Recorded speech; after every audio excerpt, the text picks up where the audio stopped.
तुलसीदास जी भक्तिरस के अनुपम कवि और रामचरितमानस के रचयिता चित्रकूट के घाटों पर निवास करते थे।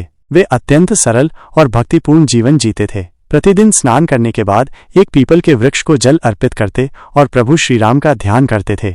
एक दिन जब वे अपनी दिनचर्या के अनुसार स्नान कर पीपल के वृक्ष को जल दे रहे थे, तभी अचानक उस पेड़ से एक प्रेत प्रकट हुआ। वह प्रेत मुस्कुराते हुए बोला, तुलसीदास जी, मैं वर्षों से इस वृक्ष में वास कर रहा था।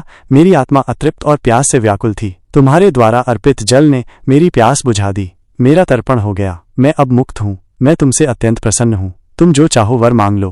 तुलसीदास जी अत्यंत विनम्रता से बोले, मुझे किसी वरदान की आवश्यकता नहीं है। मेरा एकमात्र लक्ष्य है अपने प्रभु श्रीराम के दर्शन। प्रेत कुछ क्षण शांत रहा, फिर बोला, प्रभु श्रीराम के दर्शन की इच्छा तो बहुत महान है, किंतु उनका पता मुझे भी नहीं है। परंतु एक ऐसा महापुरुष है जो सदा उनके साथ होता है, श्री हनुमान जी। यदि तुम हनुमान जी से मिल सको तो वे अवश्य तुम्हारी सहायता करेंगे। तुलसीदास जी की आंखों में आशा की चमक आ गई। वे उत्सुकता से बोले, हे प्रेत, कृपया मुझे बताइए, मैं हनुमान जी से कैसे मिल सकता हूँ? प्रेत ने उत्तर दिया, जहाँ कहीं सच्चे हृदय से राम कथा होती है, वहाँ हनुमान जी अवश्य उपस्थित होते हैं। तुम किसी राम कथा सभा में चले जाना। वहाँ जो व्यक्ति सबसे पहले आएगा और सबसे अंत में जाएगा, वही हनुमान जी होंगे। उन्हें पहचानना कठिन है, परंतु तुम्हारे हृदय की भक्ति तुम्हारी सहायता करेगी। अब तुलसीदास जी का मन और भी अधिक प्रभु दर्शन की लालसा से भर गया। उन्होंने तत्काल राम कथा का आयोजन करवाया। कथा प्रारंभ हुई। तुलसीदास जी ने ध्यानपूर्वक सभा का निरीक्षण किया। एक वृद्ध वानप्रस्थ वेशधारी व्यक्ति साधारण स्वरूप में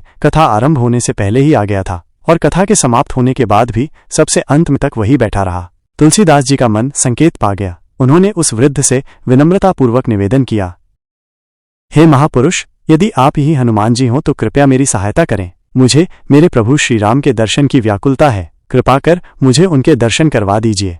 वो वृद्ध मुस्कराया। उसकी आंखों से करुणा की किरणें झलक रही थीं। उसने अपना असली स्वरूप प्रकट किया। वो स्वयं श्री हनुमान जी थे। उनका तेज, उनकी दिव्यता देख तुलसीदास जी की आंखें भर आईं। हनुमान जी ने कहा, तुलसी, तुम्हारी भक्ति निष्कलंक है, इसलिए आज मैं प्रकट हुआ हूँ। मैं तुम्हें प्रभु श्रीराम के दर्शन करवाऊंगा, किंतु पहले तुम्हें संपूर्ण समर्पण और सेवा भाव दिखाना होगा। लिखो राम की कथा, गाओ उनके गुण, वही तुम्हारे दर्शन का माध्यम बनेगा। फिर हनुमान जी ने उन्हें वह आशीर्वाद दिया जिससे प्रेरित होकर तुलसीदास जी ने रामचरितमानस की रचना की। एक ऐसा महाकाव्य जो कालजयी बना और असंख्य लोगों के लिए श्रीराम से मिलन का माध्यम। तुलसीदास जी को बाद में चित्रकूट में ही प्रभु श्रीराम और लक्ष्मण के दर्शन भी हुए, जब वे बालक रूप में उनके समक्ष आए। हनुमान जी से आशीर्वाद और मार्गदर्शन पाने के बाद तुलसीदास जी पूरे समर्पण से भगवान श्रीराम की कथा कहने और राम नाम का प्रचार करने लगे। उनका उद्देश्य केवल और केवल